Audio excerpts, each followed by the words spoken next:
एक गांव में एक गरीब किसान रहता था। उसका नाम रामू था। रामू की फसल हर साल बहुत कम होती थी और उसके पास मुश्किल से खाने के लिए भी कुछ बचता था। एक दिन गांव में एक अमीर व्यापारी आया।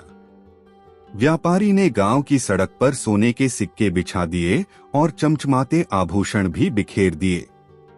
गांव वाले व्यापारी के आकर्षण में खो गए और उसकी भव्यता की तारीफ करने लगे। लेकिन रामू ने व्यापारी को देखकर सोचा, यदि इस अमीर आदमी को उसकी संपत्ति से खुशी मिलती है तो क्या हम अपनी छोटी छोटी खुशियों से संतुष्ट नहीं हो सकते। रामू ने व्यापारी के सामने अपनी दीनहीन स्थिति को बयान किया और कहा, आपके पास बहुत सारी संपत्ति है, लेकिन क्या आपने कभी किसी की सहायता की है? क्या आपके धन ने कभी किसी के जीवन में सुधार किया है?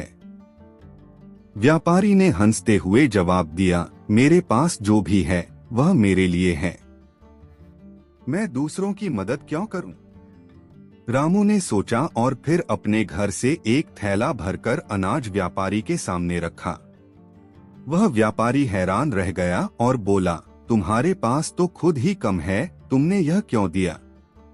रामू मुस्कुराया और कहा, सच्ची मानवता का मतलब सिर्फ धन का होना नहीं है, बल्कि दूसरों के लिए कुछ करने का दिल होना चाहिए।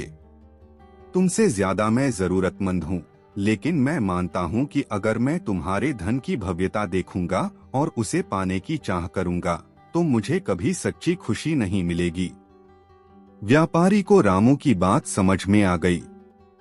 उसने महसूस किया कि सच्ची खुशहाली और संतोष केवल धन और भौतिक वस्तुओं में नहीं, बल्कि दूसरों की सहायता करने में है। उसने गांव के लोगों की मदद करने का निर्णय लिया और समाज में परिवर्तन लाने की ठानी।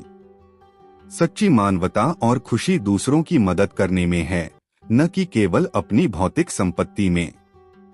जब हम दूसरों के लिए कुछ करते हैं, तब हम वास्तव में अमीर बनते हैं। एक छोटे से गांव में एक गरीब लड़का मोहन रहता था। मोहन का सपना था कि वह एक दिन एक बड़ा पायलट बने। उसके पास संसाधन नहीं थे और गांव के लोग उसकी इस महत्वाकांक्षा पर हंसते थे। लेकिन मोहन ने हार मानना नहीं सीखा।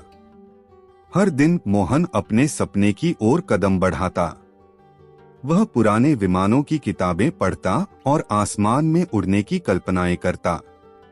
गांव के बच्चे उसे कभी उड़ने की कल्पना करते हुए देख पाते थे और कभी उसकी मेहनत की तारीफ करते थे। लेकिन मोहन का सपना था कि वह एक दिन असली विमान में उड़ सके। एक दिन गांव में एक दानी आदमी आया जो एक एरोस्पेस इंजीनियर था। मोहन ने उससे मिलने की हिम्मत जुटाई और उसे अपनी कहानी सुनाई। इंजीनियर ने मोहन की लगन और मेहनत को सराहा और उसे एयरफोर्स स्कूल में स्कॉलरशिप की पेशकश की। मोहन ने कड़ी मेहनत की और अपनी पढ़ाई पूरी की। वर्षों की कठिनाई और संघर्ष के बाद मोहन ने एक दिन आसमान में उड़ान भरी। गांव के लोग उसकी उड़ान को देखकर आश्चर्यचकित रह गए और मोहन ने अपने सपने को सच कर दिखाया।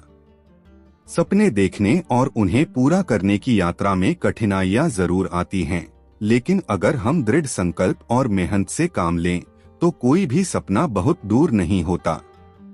हमें अपने सपनों पर विश्वास रखना चाहिए और कठिनाइयों का सामना करते हुए हमेशा आगे बढ़ते रहना चाहिए। एक छोटे से गांव में एक गरीब लकड़हारा नामक मोहन अपनी पत्नी और बच्चों के साथ रहता था। मोहन बहुत मेहनती था, लेकिन उसके पास कभी भी पर्याप्त धन नहीं होता था। एक दिन मोहन ने सोचा कि शायद वह अपने बच्चों के लिए कुछ अच्छा कर सके, इसलिए उसने मेहनत करने का निर्णय लिया। एक दिन मोहन को गांव के पास एक पुराने मंदिर के पास एक चमकदार पत्थर मिला। पत्थर बहुत सुंदर और कीमती लग रहा था। मोहन ने सोचा कि यह पत्थर उसे अमीर बना सकता है और उसने इसे बेचने की योजना बनाई। लेकिन उसने यह निर्णय भी लिया कि पहले वह मंदिर के पुजारी को पत्थर दिखाएगा, क्योंकि वह बहुत धार्मिक और सम्मानित था। मोहन ने पत्थर को पुजारी को दिखाया। पुजारी ने पत्थर को ध्यानपूर्वक देखा और कहा, यह पत्थर वास्तव में बहुत कीमती है, लेकिन अगर तुम इसे बेच दोगे तो तुम धन से संपन्न हो जाओगे। यहाँ पर एक और विचार है, हमारे गांव के लोगों की मदद करना तुम्हारे लिए ज्यादा महत्वपूर्ण होगा। मोहन ने पुजारी की सलाह मानी। उसने पत्थर को मंदिर को दान कर दिया। पुजारी ने पत्थर को बेचकर प्राप्त धन को गांव के कुएं मरम्मत, स्कूल बनाने और अस्पताल खोलने में उपयोग किया। इससे पूरे गांव का जीवन बदल गया और सभी लोग मोहन की ईमानदारी और समर्पण की तारीफ करने लगे। मोहन ने देखा कि उसके परिवार की जरूरतें पूरी हो गईं और उसके जीवन में खुशियां आ गईं, भले ही वह खुद अमीर नहीं बना। उसने समझा कि सच्चा समर्पण और किसी के भले के लिए काम करना ही सबसे बड़ा धन है। गांव के सरपंच ने मोहन से कहा, तुम्हारी सच्ची भावना और समर्पण ने हमारे गांव की तस्वीर बदल दी। यह तुम्हारी सबसे बड़ी संपत्ति है। सच्चा समर्पण और दूसरों की भलाई के लिए कार्य करना हमें न केवल आंतरिक संतोष देता है, बल्कि समाज में भी सकारात्मक बदलाव लाता है।